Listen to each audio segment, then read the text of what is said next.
یہ ایک رویہ آپ کو سارے کفار میں ملے گا کہ وہ پیغمبر کا انکار کرنے کے لیے یہ لفظ بولتے ہیں کہ تم چونکہ بشر ہو تو ہم تمہیں نبی ماننے نہیں مان سکتے۔ اگر آپ لوگوں کی میری طرف بھرپور توجہ ہو تو میں آپ کو ایک نکتہ سمجھانا چاہتا ہوں کہ یہ اصل اس کے پیچھے کیا چھپا ہے۔ ذرا دیکھیے، ایک طرف وہ پیغمبر کو اس لیے نہیں مان رہے کہ بشر ہے اس لیے ہم کیوں مانیں، اور دوسری طرف انہی کفار کا رویہ یہ ہے کہ پتھر کی بے جان مورتی کو خدا مان رہے ہیں۔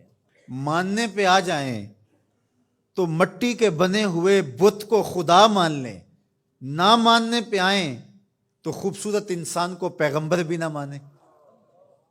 یہ رویہ ہے نا ان کا۔ ماننے پہ آ جائیں تو لکڑی کے تراشے ہوئے وثن کو اپنا خدا مان لیں، اور نہ ماننے پہ آئیں جو مسکرائے تو پھول کھلیں، اور جس کی سرمگی آنکھیں دلوں کے بند کواڑ کھول کے رکھ دے، اور جس کی گفتگو کے نور سے روشنیاں پھیلنے لگ جائیں، اس ستھرے اور پاکیزہ وجود کو پیغمبر ماننے سے انکار کر دے۔ تو یہ کیا بات ہوئی؟ یہ فلسفہ ان کے بیمار ذہن نے تراشا ہے، اس لیے کہ پتھر کی مورتی کو خدا ماننے سے کوئی فرق نہیں پڑتا، ان کے جذبات پر کوئی زد نہیں آتی۔ لکڑ کے بنے ہوئے مجسمے کو خدا ماننے سے ان کو کوئی فرق نہیں پڑتا، کوئی قربانی نہیں دینی پڑتی۔ وہ پتھر کی مورتی، وہ آٹے کا بنا ہوا معبود باطل ان کی زندگی میں دخیل نہیں ہوتا، ان کو کسی کام سے روکتا نہیں ہے۔ وہ چوری کریں، وہ ڈاکہ کریں، وہ تکبر میں غرور میں بھرے ہوئے زندگی گزاریں، وہ کسی کا حق غصب کریں، کسی کا گھر لوٹیں، کسی کی عزت پہ حملہ آور ہوں، وہ ان پر کوئی قدغن نہیں لگاتا، اس لیے کہ وہ بے جان مجسمہ ہے۔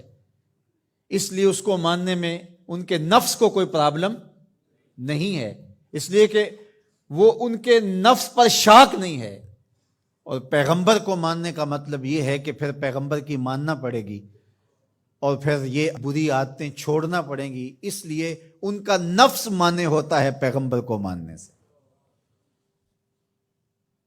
اور اگر آپ کی تھوڑی توجہ اور ہو تو میں ایک اور بات کرنا چاہوں گا کہ نانگے شاہ کو اور ملنگ دھڑنگ کو، سوٹا لگانے والے کو لوگ مان لیتے ہیں اور چکر لگاتے ہیں، اور ایک مسجد کے مولوی کے ساتھ وہ عقیدت نہیں رکھتے۔ اس کی کیا وجہ ہے؟ اس لیے کہ یہ خیر اور شر کی بات بتاتا ہے، اور وہ کچھ منع نہیں کرتا، وہ بے جان مجسمے کی طرح بس وہاں جا کے چڑھاوا چڑھا دو اور وہاں جا کے نذرانہ دے دو، لہٰذا بیمار ذہنیت اس کو تو مان لے گی لیکن ایک شیخ الحدیث کو نہیں مانے گی، اس لیے کہ یہ اس کی زندگی میں دخیل ہوگا، یہ بتائے گا کہ تم یہاں غلط کر رہے ہو، یہاں تم صحیح کر رہے ہو۔ تو یہ ماننا نہ ماننا انسان کے اپنے نفس کا ہوتا ہے یہ۔ اس لیے ایک طرف تو پتھر کی مورتیوں کو مان رہے ہیں اور ان کو خدا مان رہے ہیں، اور نبیوں کا اس لیے انکار کرتے ہیں کہ تم بشر ہو اس لیے نہیں مان رہے، یعنی ہمارا کرائٹیریا یہ ہے، ہمارا معیار یہ ہے کہ ہم جو ہے وہ کسی بشر کو نبی نہیں مان سکتے۔ تو جب اتنا تمہارا معیار ہے تو پتھر کو خدا کیوں مان رہے ہو؟ مٹی کے مجسمے اور مادو کو خدا کیوں مان رہے ہو؟ تو اصل پیچھے بیمار ذہنیت ہے، اور وہ یہ کہ اس کو اس لیے مان رہے ہیں کہ وہ ان کی زندگی میں دخیل نہیں ہے، وہ ان کے اعمال پہ قدغن نہیں لگاتا، ان کو خیر اور شر کی تمیز نہیں بتاتا، ان کو برائی سے روکتا نہیں، ان کی بدکاریاں بھی چل رہی ہیں اور ان کے معبود باطل کے سامنے جو ہے وہ سجدے بھی چل رہے ہیں، وہ نہیں روکتا۔ اچھا، ایک بات میں اور کرنا چاہتا ہوں، اور اگر آپ کی وہ توجہ ہو، آج ہمارا رویہ بھی یہ ہو گیا ہے، ہم کہتے ہیں کلمہ بھی چلتا رہے اور باقی بھی زندگی اپنی مرضی کی چلتی رہے۔ یہ بھی ایک قسم کی بت پرستی ہے۔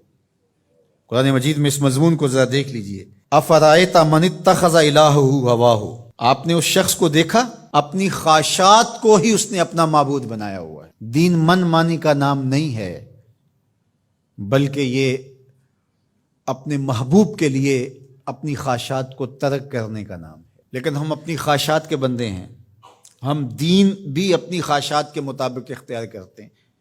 یہ ساری گفتگو کے نتیجے میں اس پہ ہم خود اپنے آپ پہ غور کر لیں کہ ہم کہاں کھڑے ہیں۔